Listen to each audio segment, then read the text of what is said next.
All right. So happy Saturday. I think we both didn't realize that we were each going to be here today. So this is going to be interesting. Well, that's the nice thing about a unified system of movement. Hey, I think that we'll probably find some common ground by the end of class today, because I'm doing staff. I was going to do knife. Yeah. All right. Yeah. So I had a couple kata that I was going because I just expected that was just me today, and you expected it was just you.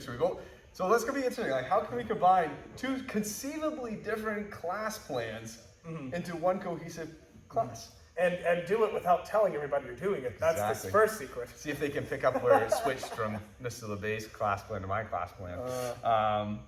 Well, that's I guess we're training too.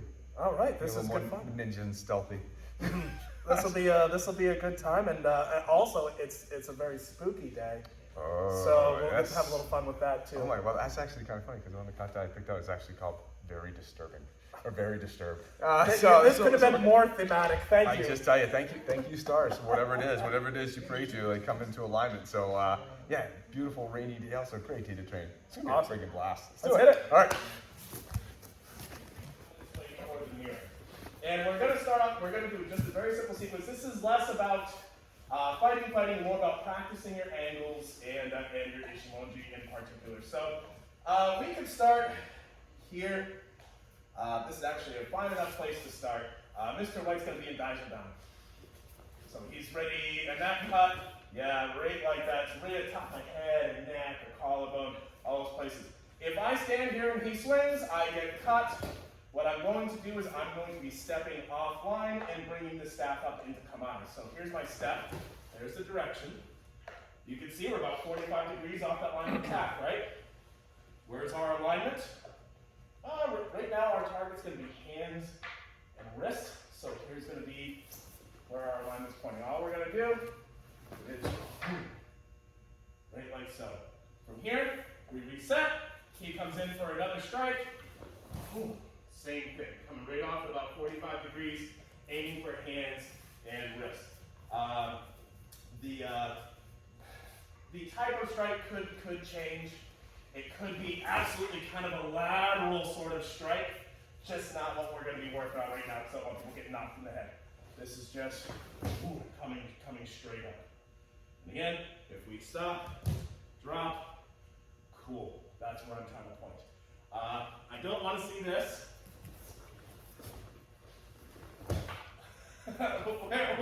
where I'm still really, really close, I haven't moved my front leg, I haven't really moved my body. I want to make sure that as this comes in, we drift off, and we're using that length on that staff. If he reaches out at full extension, I'm way out of range. By the time he even starts to get to me, this thing's already pointed in. He's going to run into way before that's what runs into me. I'd like to make sure everyone's paired with somebody who has some experience with this, so I'd like you to go ahead and partner up, and we're going to work back and forth down the mat. Don't go fast. This is a placement exercise and a movement exercise, yeah? Both staffs on fingers don't feel good. Yeah, they really hurt. So be gentle with each other. Good. My bad. I'm already seeing something I want to correct. Not saying it's bad. I just want to make sure that we know.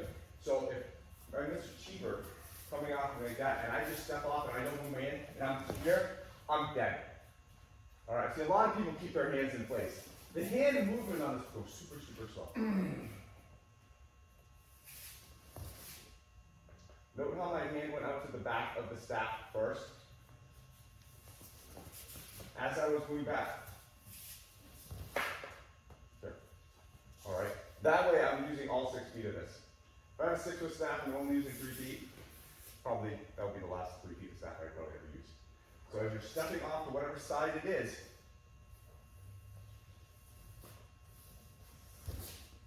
okay? Good. Mountain. Miles, where is it? It's here. So I'm coming in Miles. And what I'm going to talk about now, we talked about the back arm kind of getting out. I want to talk about the front arm and the base of it. So I come at him. Okay. See how his arm is equal to or roughly more than his hand? Okay. So if he holds that and if like, I beat down, it's not going to go anywhere. But if his elbow was high, that's going to be more of a difficult thing for him to hold on. He's holding on tight because he knows I'm beating on it. But he's relying on his hand. which then I just cut down onto his hand. But if he's down underneath, holding that, supposed to be the other way. So this way? Nope, nope, like this. Oh, yeah. Like there.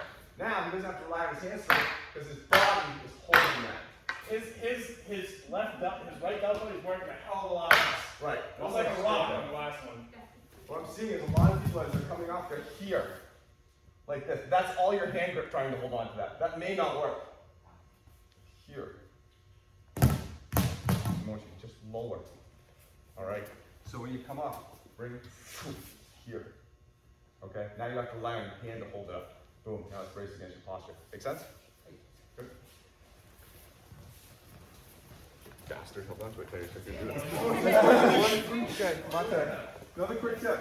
So we don't want this, it's very easy to have this plane and the foot plane be off. Very, very easy. Try to coordinate. I'm coming off and also my feet are over here, my staff's over here, or vice versa. You've all done it. Very easy. So how do we make sure in that one split second that our body alignment and our staff alignment both work? Well, let's find points on the body that we know that if our hands are here, my alignment's good. So if I know my hands are here, my alignment's good. If I tuck this into this hip and this is right here, I'm good. I don't have to worry about it. What I see a lot of people doing is they're doing this and their hands are here kind of working by themselves, trying to find that alignment. Instead of using these points on the body where just, if I put my hands there, my alignment's good. Right here, tucked into this hip, so it's braced and solid, almost like the guys you see with flags as they're walking in parades. And this one, my elbow's tucked in to here. Oh, my alignment's fine. So I'm going to use points on my body to tell me where to put this, not try to find it with my hands in time and space outside of me. Does that make sense? So right here, elbow tucked. Boom. Right there. My alignment's going to be pretty damn solid right there because I knew where to put my hands with the staff. Okay? All right, go ahead. So all we did was change the distance in which things operate. Nothing else has changed. So all we're going to do is that. All right, okay, you got me a little bit. You got me a little bit on that. We're going to have a slash to the face and neck. Whoa. We might even start. You might have that right foot already forward. Let's make this harder on ourselves. And all he's going to do is just. We're starting fairly close. He's kind of in. All he has to do is take a little step, and he's got a very easy cut. Right to my face and neck. My hands are low. I'm really not in a spot where I'm particularly well defended. It's a great opportunity for him. So as that comes in, stepping back, coming up into the arm, wrist, hand. Same idea. Everything's the same. From here, he goes to cut back.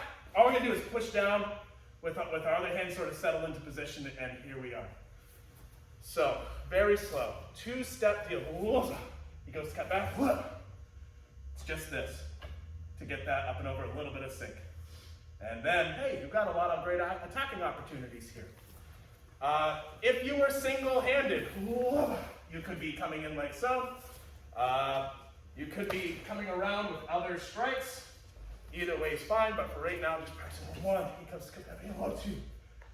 Whoa, get away from me there, Chief. So, questions? Can I point out something? Absolutely. Note the angle. So first attack. Okay. Second. Okay. I want you to watch the direction he's throwing his arm, because I see a lot of people do this and they'll throw their arm on this plane, and what happens is it just rotates miles around with that other hand. So you throw him on that plane. Yeah, and just really nothing happens. He hasn't dispersed him at all. He's still leaning forward. So come back. What Mr. LeBay is doing, he's actually throwing his arm back out that way, which affects his hip and his spine, the whole 9 yards. So he's going back. That's, all right, so the direction you throw the arm here is very important because it's disrupting everything else on that side. To go with that is one last little note for folks. When I'm describing this and trying to explain it, and he goes to cut back, I show this as a fairly stationary thing, just because I want people to know how that looks. I want that little bit of movement. Your weight transitioning can help generate enough power for this. Instead of it, throwing his arm back, really throwing him off balance. So something to be aware of as you work on this. Other questions? Good. Yep.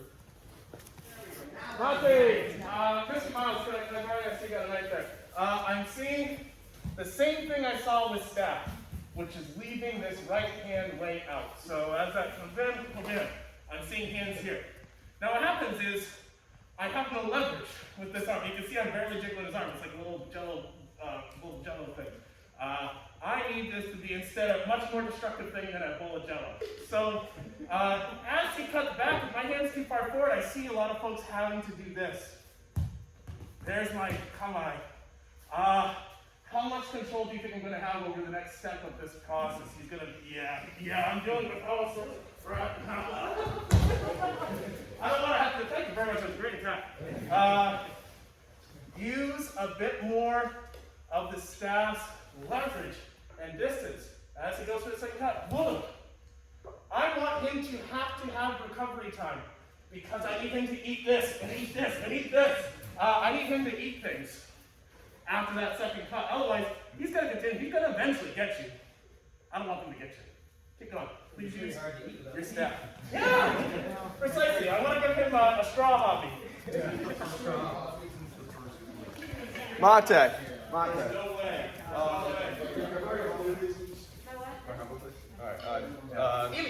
This slipped off. I actually screwed up the second part, but at least I'm moving in the same place. So, Mate for a second. So, very easy on this when this attack comes in to just raise this up and go here and just place this. And just, it's really not much of a hit. It's not going to be very distracting to him. Just because I see a lot of people basically working in one plane. And so they're raising this up and then maybe get a little bit of a knock right there. Well, it's because I don't have any room to move. So as it's going to go super, super slow. Well, now I got some hitting power because I drew it up. Worst case scenario, I draw it up. Boom. I have a block. Boom. Now I have to hit. Okay? So if I start with my Hanbo here, there's not much I can give to him.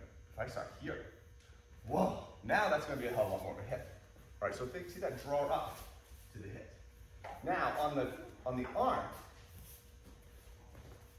it's not just as simple as this.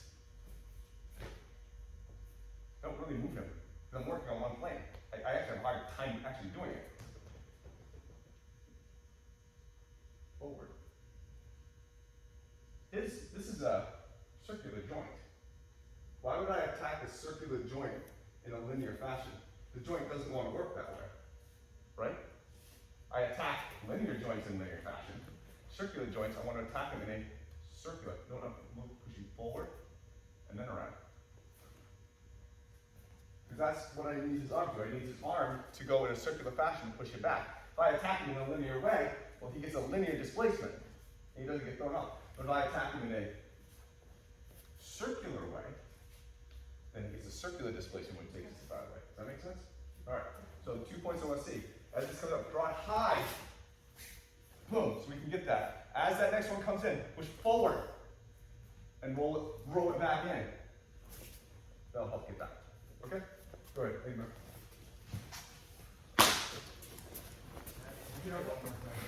So the primary advantage that we have right now with this Hanbo is that we can have a little bit more distance than our attacker has accessible to them. But we had a chance to kind of work some knife contact here. I Mr. Miles with a knife. What if I'm not here calmly in Shizen as somebody starts coming at me with a knife? That's pretty reasonable. What if we're here? Or what if we're here? That same cut's going to come in. Boom, for right now. We might have some fun and play inside on some stuff later. But all that's going to happen is I'm going to drift off on the same angle. I'm trying to get away from this knife. As we drift off, right into hands, knuckles, yeah. Yeah, we're doing this very lightly, and it doesn't take a lot. Imagine whack, right here. Stepping off, wham. Now, I don't necessarily know where he's going to go next, but I do know I have this happy front of the staff. I have the rest of it too. We've hit in. Bam. He starts to come back around. Okay, cool. We can use this now to maybe set up a bit of a stop here. And hey, now you're starting to come in for some other stuff. We can start working back into our. That was pretty fun. For right now, very, very, very slow. 1, 2. Just moving back in, because he was kind of extended. He's still coming back in. Here we are. From here, sliding down to Motegyaku. Still holding on to this. Rotating Motegyaku. And you have a nice, happy strike at here. This one might be a little bit trickier for some folks. If you want, if you're wearing a blue belt, red belt, okay, if you get to here a few times, practice that. Practice that for like 2 minutes. Just getting here. Because we know he's coming back in. We're just saying, getting back in here. Train that for 2 minutes, and then we'll move on to the next step. Does everybody notice that when Mr. LeBay, this is in conjunction with his movement? It's not, please don't let me see that shit. Yeah, it's not the worst form ever, Colonel. Yeah. You won't be able to do any damage. Okay, let's talk about the structure behind that strike. Just the first part. Same exactly. This is working great. You keep having a knife whenever I go to start. It's not this. Right here. You see how my elbow's high? If I had a staff, remember how we were talking about this earlier? That high elbow. All this force now is being supplied by my arm. This is literally going, ah! This is literally all it is. Ah! Except we have this in our hand. Ah! There we go. Here we are. Bam. And then that's over. That strike is done. That strike's complete. And we're already ready to move on to the next step. In this case, we were coming back in, but say he's coming back in with another strike, and I want to keep this thing out. We could start using other strikes to maintain that distance. But please, on that first strike, I want this as simple as possible. This is a percussive hit. It is. I'm not worried about saying, aha, not worried about any of that. This is just shit. And that's all. Yeah? Keep going. Monte, so let me do this to Monte.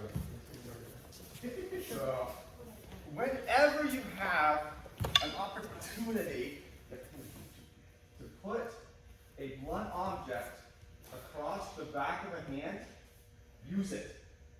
It hurts a lot. So instead of just being here and grabbing this here and putting this here, put this finger, which would be on my left hand, up around. Put these fingers down around. So these two are going here, this one's going here. Squeeze.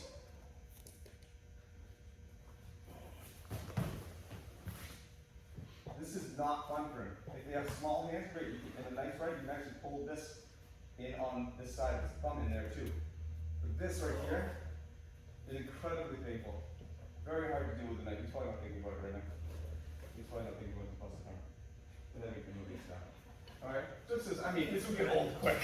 You might want to do it once or twice. It hurts. But whenever you have an opportunity to put a very blunt object, especially a rounded blunt object on the back of your hand, absolutely. Do it and squeeze it right in there. It's just as painful. Welcome to the top class. Yeah, right, exactly. All right, so we were talking earlier about that high elbow. Well, there is actually a time for that, and that time is when you're throwing a strike that's aligned with that movement. If I missed it around. So this right now we'll keep the attack the same for the purposes of ease of training. We're going to step off, and this is going to be coming up and in at an angle now. So back, right up into hand and wrist and forearm. If we're a little closer, we have a bit longer of a stick.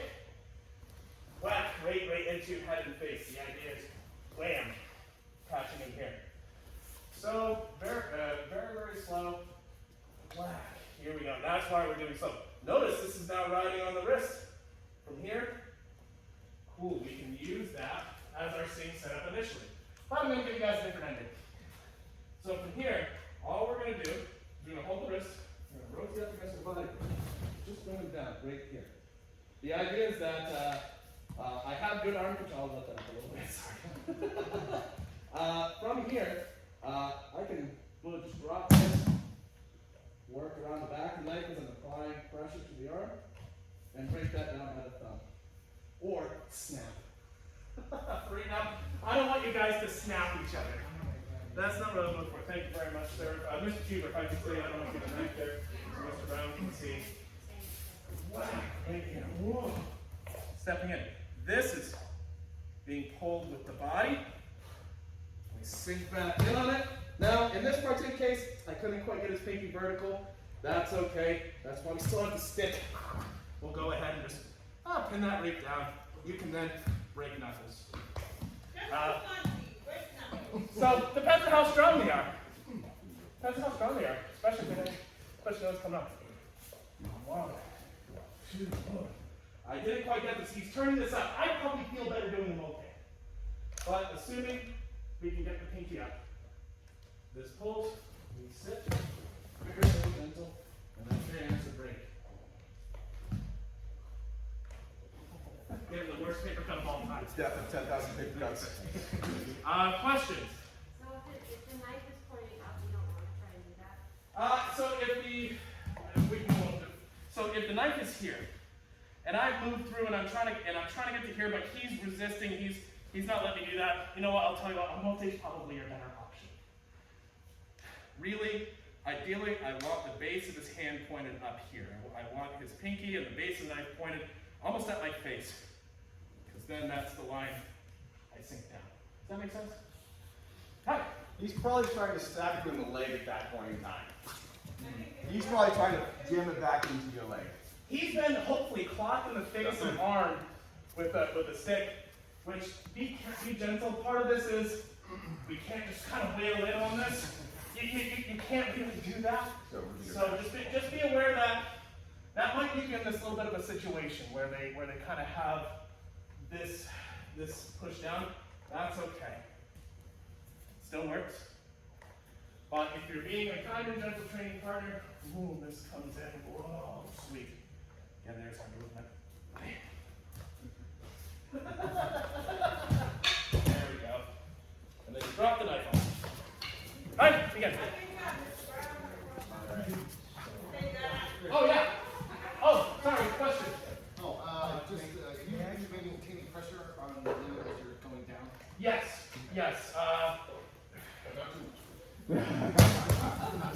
So I have this.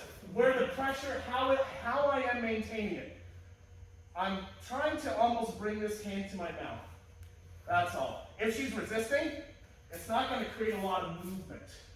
That won't actually create a lot of movement. If we release, if as I do that, my body weight's coming down on this and I'm starting to sit back, she loses that control to supinate her hand. So really, it's holding this tight against the ribs and then dropping the ribs and body through it. That's where the breaking pressure comes from. Yeah? Cool. Hey, let's talk about the energy on that feed really quick. Mr. Cheever, can I borrow your Hanbo and your training partner? Thank you very much. So, first things first, again, we're simulating this hit. Please bear in mind that if we're actually doing this hit, it hits extremely hard. So for those of you who haven't seen, it's really just, that hits somebody in the hand, arm, hopefully face. You're causing problems for them.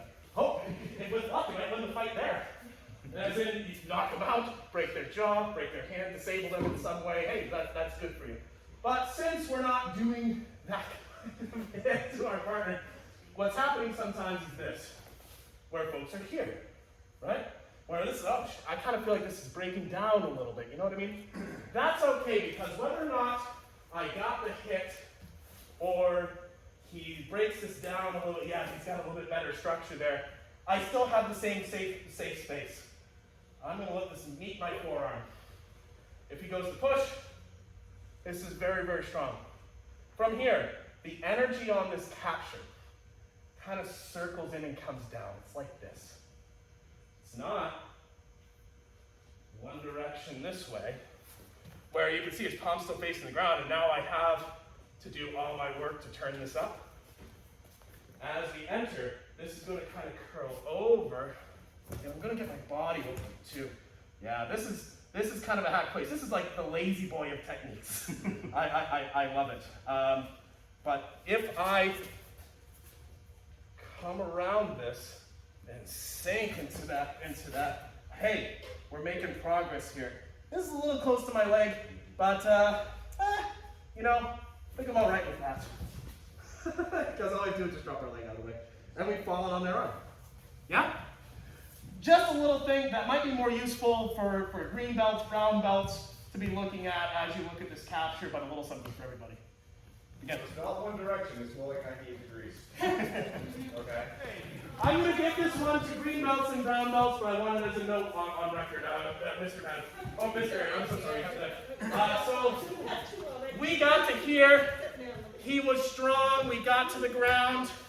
We didn't get the break. For some reason, it just didn't happen. And he goes to do a forward roll. A little bit tortured, but still doable. So, for starters, this knife stayed stationary. Can we reset? I'm so sorry. So here we are. So be very kind. So freeze. Now I can see he's rolling this arm over to clear that shoulder. As he goes to roll, all we do is take our hand on the back of the knife, bring it right to the palms, and yeah, now he's dealing with all sorts of garbage. It's Halloween, guys. Let's get spooky. If you're wearing a darker belt and you get your part to the ground and you want to carefully practice rolling out of it, that's a great thing to do. And if you want to practice that disarm as you do it, you're coming in on the back of the knife, folding it down over the thumb. And then you can see you're good. I'm good. All right, cheers. Thank you very much. 2 more minutes, guys. We have kata to do. Hey, Mate! Sorry. Okay, with Hanbos and knives up here. So we're gonna come back to them in a minute. All right, we're gonna look at a kata at a Takage Yoshinu Shogun level school, Jutai Jitsu school called. It's actually got 2 names. No, we're not kneeling, Lana. So Ransho or Makarigashi. All right, Makarigashi. Great names. Basically, they mean the same thing. It means very disturbed or many disturbances.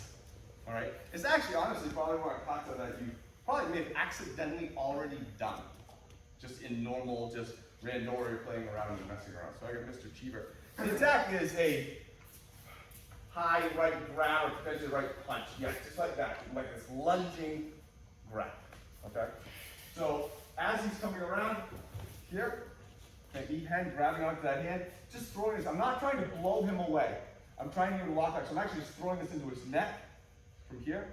Next step in, as I move, I'm going to grab onto his collar, shift up, start twisting his hand.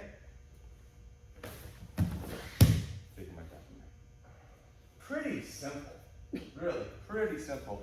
But very effective, and that's what we want. Simple, nice, simple, effective kata. So let's go from the side again.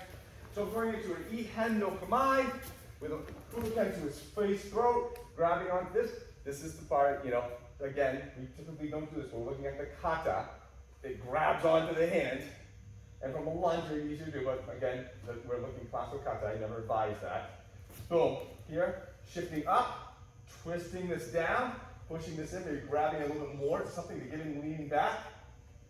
Shifting our weight, and then pick him up from there. Very disturbed. Many disturbances. Yes, this, and this. That was a very spooky kata. It is, yeah, that's how I picked it, okay? So, we all see it? Pretty simple, okay? So let's work that kata for a second, and then let's put the knives and Hanbos back into it. All right, grab it. I'm seeing a disturbing. This is the way I think if I can borrow it. Not really a disturbing trend, but it's Spooktober. So anyway, here we go. We're getting into here. We're happy. We're looking good. And what I'm seeing is I'm seeing folks try to do that little hook kick to the leg from weird places. Weird place number 1. Too far out here. How that looks is I fall too. Weird place number 2. I'm too far past him. This is pretty deep. I didn't even hit him. Might I recommend, here we are, that we're essentially applying some force. I'm going to take a little cheat step, just to the inside of his toe.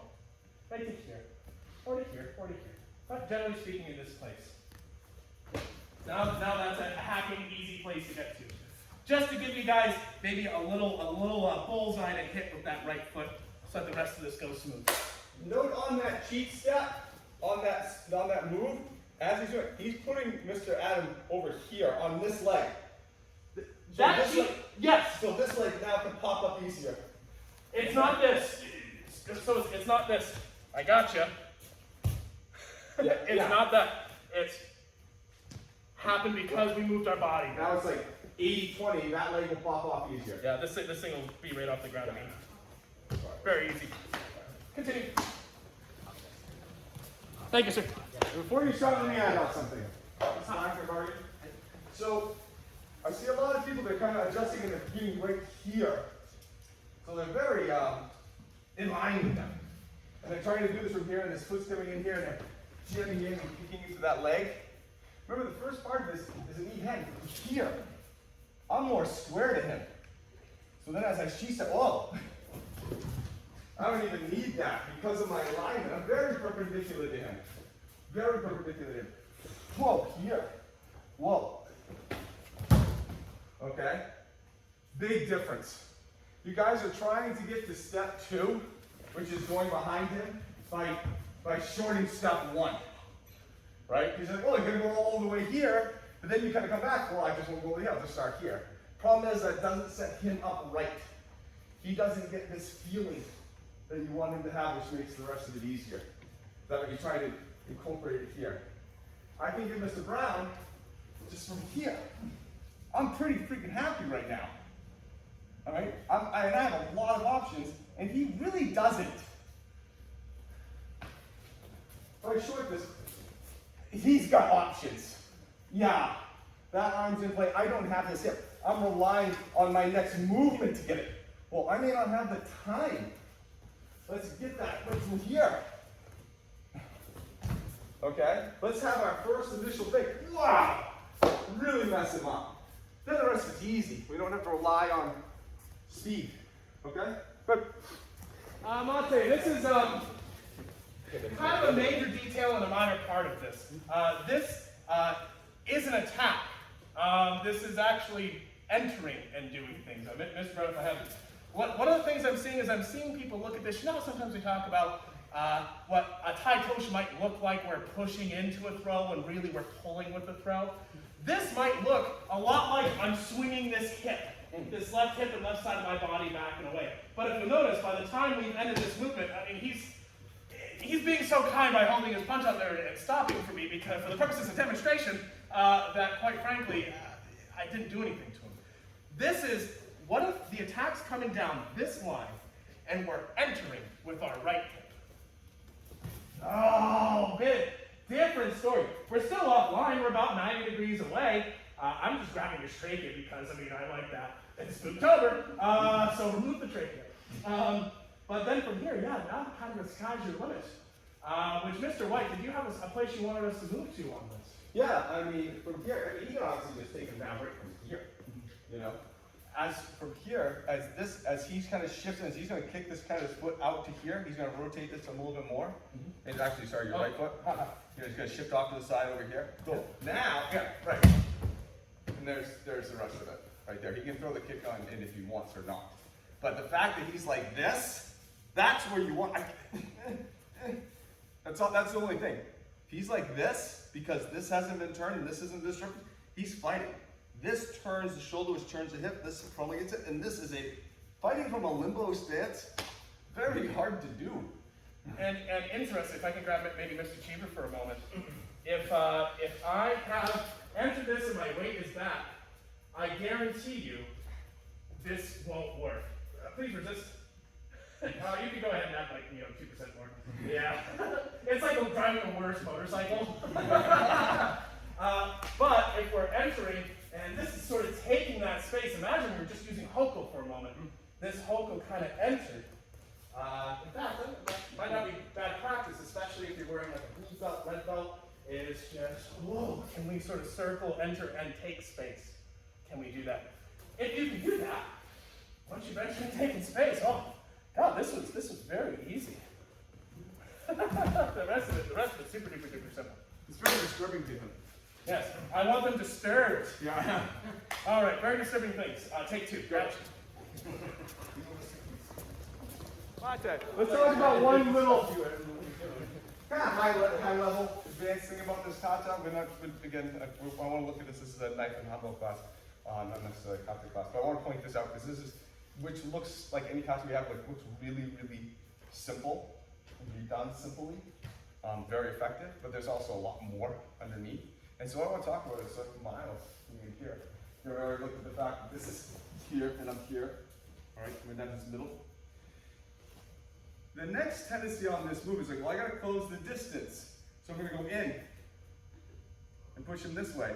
Well, Miles can actually just throw his hips back and get out of this. Because I'm attacking him on this plane. All right? But what if my next move was over here? That hip out isn't there now, is it? Feel like it now? No. The reason he can fight me with that hip out is because I have everything going this way. And I'm actually stopping it to a point. But if I keep going that way, I give him a break. He steps right out. But if I have him leaning back this way, and my next step is over, well, now this arm pulls against that hip out in there. Is it? No. So what's disturbing about this is he's leaning backwards and he doesn't like that. But man, you keep pushing forward like, oh, I think now I can recover. But we don't do that. We go that way. To which now like, oh, now I'm off kilter. Because I got this arm kind of being pulled up to the side. This is going in here. And now this hip out really doesn't work. Because I have forces going this way, separating and spreading me. And just that little angular change changes it a lot. It takes away that counter, all right? I'll be around explaining to you. It's very, very complex, all right? But there's just a slight angle change. And that's why the temptation is to come into here and kick. It doesn't work. Now it does.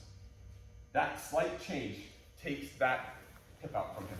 After Mr. White's first movement, he was right on this line. When he took Mr. Miles off, he was off at about almost 45 degrees out that way, from my point of view. So maybe that might be an easy way to picture this in your mind. Yep. Go ahead. Give it a try. Give it a try. Just a couple minutes on this and we'll get to the knife combo aspect. The last thing to play with on this, Mr. Harper, let's just step around him. Shoot kick. God. Let's just make it nice and dirty. You know, we want to get out of this, we want to get out of this quick. This comes in, boom, hit him. Great. As I said, I'm just going to go right behind him. Drive him down to the ground, kind of a soto, keep that twist on, and just get that hip behind you and just pound him down to the ground. Nice and dirty. Okay? Good. Take the technical aspects out of it and just throw him down. I keep saying this a lot. You're looking great. You're looking great. You should step in. You say, great, I'm going to go out on 45 degrees because that is what I have been told to do. You start out on 45 degrees, you're looking okay, and then you get right back on line and continue in a straight line. But if he's not trying to fall down, he can just kind of walk with that. I want to take him that way.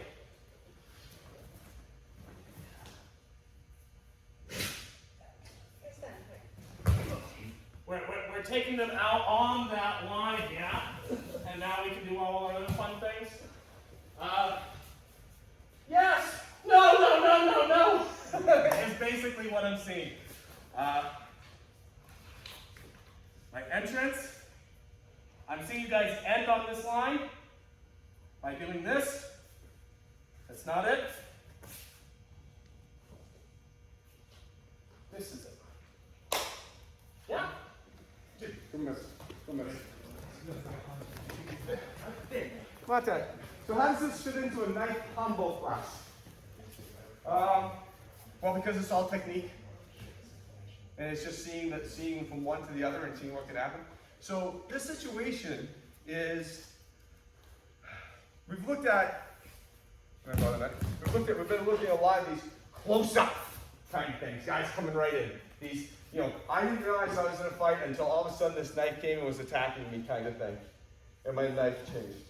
My life changed and I went inside and grabbed his arm and did some of this. We're looking at a lot of that. This is more this guy just went stabbing this guy. And all of a sudden he sees me, he's like, yeah! He's doing this lunge. Or maybe it's a mugging. He's like, he's coming with this lunge to try to throw something. Or maybe I did this and he was able to get away. Boom, and I'm lunging in. All right? So there's whole aspect of time in there and distancing in there. So we're the old person with the cane, walking around, you know, perfect victim. All right? And he's like, I'm gonna get you, old man. He just kind of does this big, kind of thing. Yeah, kind of deal. So we can kind of see the similarities already with the concept starting right. So I'm going to move off to the side. And now this is going to drive into here. If you've never had this done before, it's brutally painful. All right? Now, I'm able to get his hand because of the distance. Notice I'm not actually grabbing his hand at first. Let's go super slow to show that. I'm getting my arm up on the line that this is happening. And as my body turns around, I happen to find it. It's not that. That will never happen. I see the line of the attack, I get this arm up, and as my body unfurls, I happen to come down and get it. At the same time, this is now being tucked up and in, and this side is driving right into that chest. Here. All right?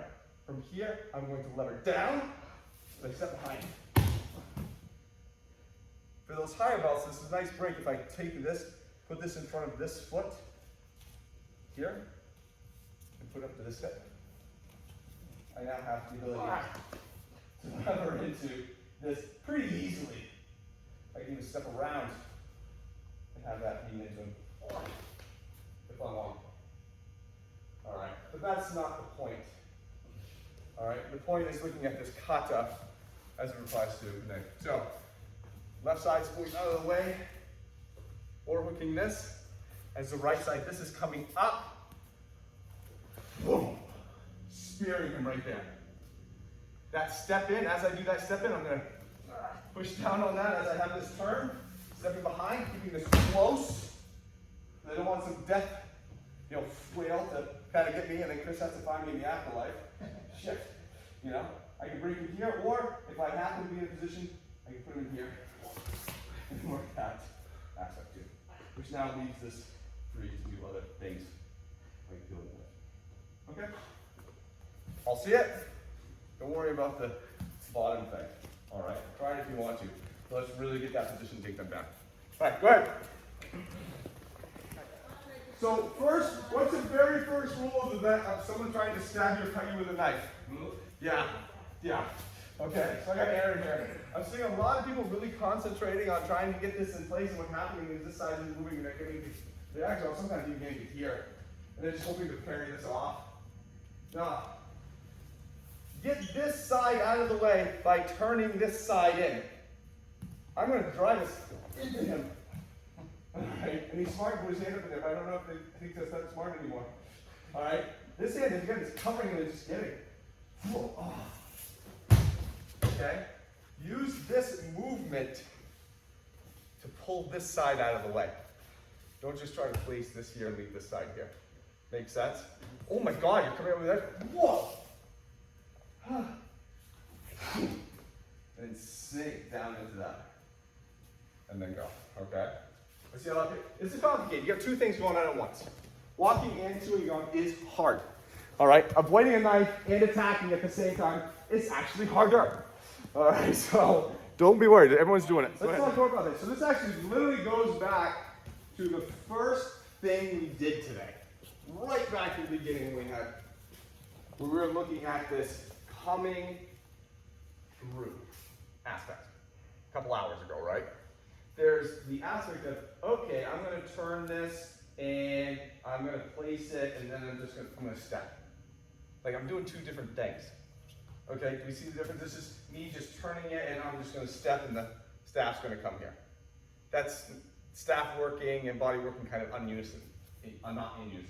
But if this bottom part leads, creates a hole that I just step into, well then it all flows nicely.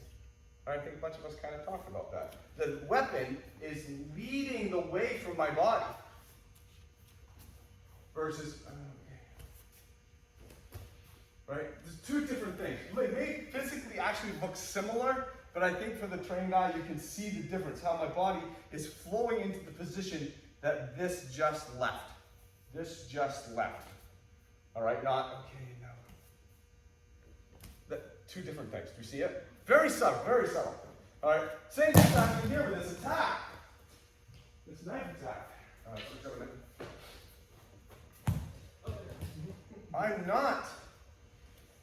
I'm not just moving out of the way and then placing this here and just hoping I get the right position, because I might not like, oh hey, I should be about here and try to anticipate that in time and space, and I might be here. Oh, that's a different ballgame.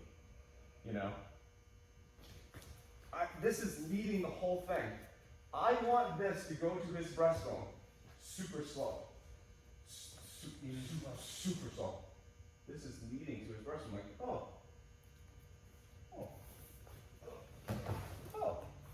I'm following it. It's telling me where it wants to go, which is very different than me just going, I think I need to be here. And if I'm wrong, I'm dead. But if I trust that this, I need to say, whoa, okay, I'm in a lot better shape. Do we see the difference? It's emotional. It's the connection with your weapon. All right, and how your body moves in conjunction to the weapon. We could say the same thing unarmed, but this is very easy to show because, like, oh, I guess we're going there. May I jump in for the Yeah, please do. No, totally unarmed. So same thing. We don't punch somebody like this. By the time I landed good, my punch finally landed, but wow, there was really nothing there. Oh, there we go. Now that had the effect of taking that space. We want to take their space. This is about taking space with that weapon. Can we do the sword one? Yeah, sure. I think the more that people can understand that the weapon is, in this instances, now this isn't all this, is leading you to the position, not you're getting a position and the weapon's happening to you. This is a different thought process. So same idea. If say I were to have this, right now it's a really long weapon, but here we are. If he's coming with that and I let this kind of come with me, I mean, cool, we both kind of died. Spooky. No, this needs to rotate it and take that space from him. Yeah, I know, right? That's before we even get into throwing it out. But anyway, I didn't change my hand position on this. What happened was we changed the timing of this attack so that the attack was supported by good movement. It cut in on a narrower angle, which hopefully people can see when this is very, very long. So same attack. That's kind of what's happening. It's not me going, which you can see cutting way later. Even if thank God I had 6 feet, But that's that. He was trying to stab him. He was trying, as this is going, like, I am trying to throw this into your chest. I'm doing that, and at the same time, I'm trying to make sure I cut at the same time versus I'm not trying to get cut and I'm trying to get in a position to attack later. That's not the right mentality. No, I am trying to, this thing's going right through your chest. I want to put that going deep. The movement is to take space. I want to take things from him before he has a chance to continue his attack. Same thing. Makes sense? Complicated term, but I think you guys can work with it. All right, go ahead. All right, Mate. I think we're good. I see people get tired. We got a lot of big sticks near faces, which typically don't go well together for the most part. Amazingly, everybody survived this spookiest class of the year. This is great. Very disturbing class. Very disturbing. So, questions. I think we could probably do a little bit more work on that positioning and stuff like that. Because it is, when you have two sides of your body doing two different things, one being an offensive side and one being a defensive side at the same time, it's tough. It's very easy to think of your body or concentrate on one side more than the other. It's easier to, just keep positioning off. And the goal of that stuff is to really look at just its harmonious body movement. And that's invariably what we're trying to level up to. But it's hard. It's hard stuff. So what can look like, again, a very simple kata to start with can get pretty difficult, pretty quickly, just because you're kind of doing two different things. Right, Lana? Yeah, okay. But yeah, there's that. I mean, you pretty much nailed it. I mean, as you guys all know, this is practicing good taijutsu. Weapons training is nice because it's a great opportunity to all of a sudden realize how much you're thinking about your weapon or your arm or all these other like little things, and then say, oh well, let's go back to the body and see how that works.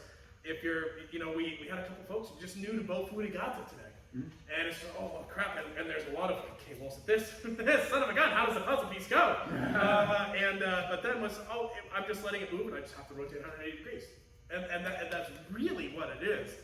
It just takes a little while to wrap your mind around it. But once you do, all of a sudden you can grab something like this, or that, or a knife, or bare hands, and then it's just the same body movement. And hey, cool. The only thing that changed was this is cooler.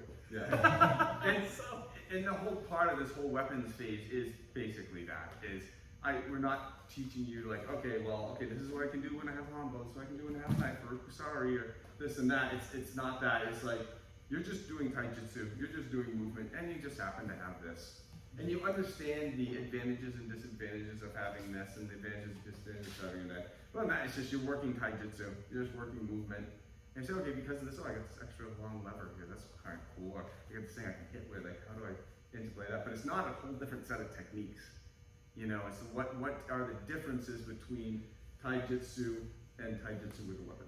Exactly. It's not a disparate set of systems. Not at all. You don't have to go learn Kali for knife fighting and then boxing for striking or something like that. We're trying not to do that. Right. Exactly. So you feel comfortable, you get whatever.